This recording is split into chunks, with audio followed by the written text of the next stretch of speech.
berbicara keinginan menjadi orang baik. Ada nasihat dari Muhammad bin Ka'ab sebagaimana disampaikan oleh Ibnu Mubarak dalam kitab Az-Zuhud. Kata para ulama kita, kata beliau, "Idza aradallahu bi'abdin khaira." Apabila Allah menginginkan kebaikan bagi hambanya. Jika Allah ingin hamba itu jadi orang baik dan hidupnya penuh dengan kebaikan, apa yang akan terjadi? Ja'ala fihi thalatha khisal. Maka Allah akan jadikan, Allah akan kasih taufik, Allah akan mudahkan orang ini memiliki 3 hal. Memiliki 3 sifat. Sifat yang pertama, fikhan fiddin.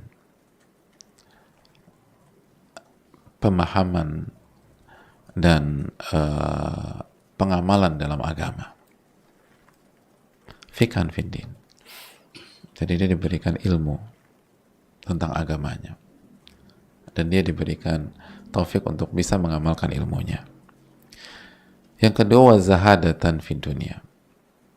Dia diberikan mental dan sifat zuhud terhadap dunia. Dunia itu nggak ada di hatinya. Walaupun dia orang kaya. Jadi terlepas dia kaya atau miskin. Dunia itu kecil di hati dan benaknya. Walaupun mungkin dia orang paling kaya di negeri tersebut, atau dia orang paling kaya di kota itu. Tapi dia nggak terfitnah dengan hartanya. Yang ketiga, wa basaran bi uyubihi. Dan dia diberikan kemampuan untuk pandai melihat aib-aibnya. Aib-aibnya. Itu 3 sifat orang-orang baik. Jadi orang-orang baik itu, hadirin sekalian, hidupnya itu selalu belajar dan mengamalkan apa yang dipelajari. Belajar dan mengamalkan apa yang dipelajari. Orang baik itu pembelajar sejati. Pembelajar sejati. Makanya Imam Ahmad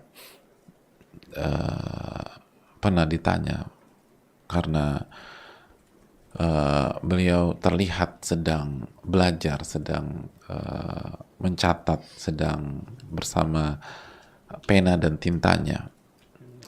Padahal beliau sudah jadi ulama pada saat itu dan usia beliau sudah tidak muda lagi. Lalu ditanya, sampai kapan kau akan terus belajar dan mencatat, wahai Imam Ahmad?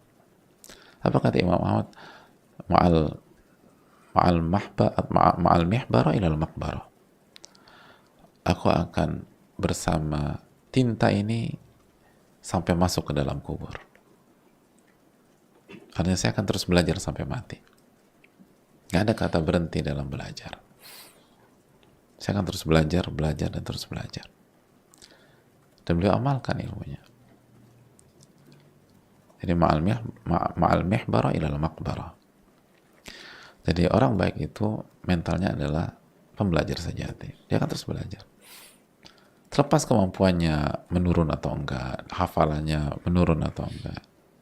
Enggak, yang penting dia belajar terus saja. Lalu yang kedua, zuhud terhadap dunia. Zuhud terhadap bukan jadi orang miskin, bukan nggak bekerja, enggak. Dia tetap jalankan kewajiban, dia tetap produktif, dia tetap berkarya. Bahkan bisa jadi sebagian mereka adalah orang kaya, karena orang baik itu dari dulu sampai sekarang selalu ada yang kaya, ada yang miskin, selalu demikian polanya. Para nabi alaihi wassalatu wassalam ada yang kaya, ada yang miskin. Para sahabat ada yang kaya, ada yang miskin. Ulama ada yang kaya dan miskin, selalu polanya demikian. Tapi mereka punya benang merah yang sama. Mereka zuhud terhadap dunia. Baik yang kaya maupun miskin itu tidak menganggap dunia itu besar. Dunia itu kecil. Dan dunia nggak ada di dalam hati mereka. Hati mereka penuh dengan zikrullah azza wa jalla. Tapi kalau kita menganggap dunia itu besar dan segalanya, walaupun kita orang paling miskin, kita bukan orang zuhud. Zuhud itu bukan tentang angka. Zuhud itu tentang rasa. Apa perasaan Anda terhadap dunia itu pokoknya. Kalau Anda merasa dunia itu segalanya, ambisi terbesar Anda, angka itu penting segala macam, ya Anda bukan orang zuhud. Ya kalau Anda merasa ya dunia itu ujian, sekarang saya lagi diuji dengan banyaknya harta, saya nggak tahu ke depan saya diuji dengan apa. Apapun itu, ini hanya sarana menuju akhirat. Maka dia adalah orang zuhud. Lalu yang ketiga, dia fokus sama aib dia. Dan dia nggak hobi nyari-nyari aib orang. Dan kalau lo takdirkan dia tahu, dia akan tutup aib tersebut. Aib orang. Dan dia coba nasihati. Kecuali ada kasus yang dibenarkan oleh syariat. Untuk diungkap, tapi hukum asalnya satar uyubin nas. Tutup aib orang. Lalu nasihati dengan baik. Support saudaranya untuk bisa berubah. Tapi fokus utamanya adalah dia fokus dengan aib dia. Dan kata para ulama, fokus dengan aib pribadi adalah pintu gerbang menuju taubat-taubatan nasuha. Ketika kita fokus dengan aib kita, maka langkah berikutnya kita akan banyak bertobat kepada Allah. Adapun kalau kita fokus dengan aib orang, langkah berikutnya kita akan gibah. Kita akan ngomongin orang. Hati kita kotor. Kita akan arogan. Kita akan merasa manusia paling suci sedunia. Kita akan merasa lebih baik dari dia, lebih bertakwa dari dia, lebih soleh daripada dia. Padahal belum tentu juga. Dan orang sombong, kata Nabi SAW, la yadkhulul jannata man kana fi qalbi mithqalu dzarratin min kibrin. Nggak masuk surga orang yang di dalam hatinya ada kesombongan walaupun sebesar dzarrah. Oleh karena itu, hadirin Allah muliakan, jaga tiga ini. Simpel kok.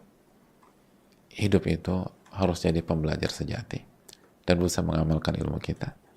Dan yang kedua, zuhud terhadap dunia. Yang ketiga, fokus pada aib kita. Fokus pada aib kita. Aib kita terlalu banyak untuk kita meluangkan waktu untuk ngurus aib orang gitu loh. Artinya kalau seluruh waktu kita alokasikan untuk ngurusin aib kita, itu kita kurang waktu loh hadirin. Kita kurang waktu. Jadi ngapain kita urusin aib orang? Kita dihisab sendiri-sendiri. Laha ma kasabat walakum ma kasabatum. Mereka dihisab atau mereka melakukan sesuatu dan kalian melakukan sesuatu. Wala tus'alun, dan kalian nggak akan ditanya tentang perbuatan mereka. Kecuali dalam bab amar ma'ruf nahi mungkar. Kecuali dalam bab nasihat. Dan nasihatin orang. Kalau salah nasihati. Tapi mentalitas nyari-nyari aib orang, nyari kesalahan, lalu diumbar, itu bukan. Jadi sebatas kita hobi nyari aib orang, berarti Allah nggak inginkan kebaikan buat kita. Kita bukan orang baik di sisi Allah. Walaupun orang itu buruk juga.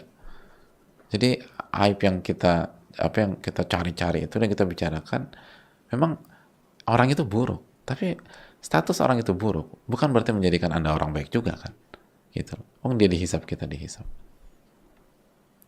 Jadi buat apa fokus ke sana?